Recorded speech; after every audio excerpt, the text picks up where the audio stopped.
ঘটনাগুলোকে দাবানলের সঙ্গে তুলনা করা হয়েছে। তো দাবানল সম্পর্কে তো আমরা জানি যে দাবানল হলো বনের মধ্যে এই দাবানল জ্বলে ওঠে।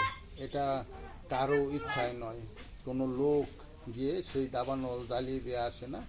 এমনিতেই বনে এক গাছের সাথে অন্য গাছের সংঘর্ষের ফলে সেই দাবানল জ্বলে ওঠে, কিংবা এক বাঁশের সাথে অন্য এক বাঁশের সংঘর্ষের ফলে দাবানল জ্বলে ওঠে। কিন্তু সেগুলো মানুষ ইচ্ছা করলে সেই দাবানল নির্বাপন করতে পারে না। কারণ হলো সেগুলি বিশাল, কারণ মানুষের পক্ষে সম্ভব নয়। কিন্তু ভগবান শ্রীকৃষ্ণ যখন বা দৈবী অলৌকিকভাবে বা দৈবী প্রক্রিয়ায় সেগুলির জন্য ভগবান বা দেবতাগণ কী করেন, সেখানে মেঘ পাঠিয়ে দেন। মেঘ থেকে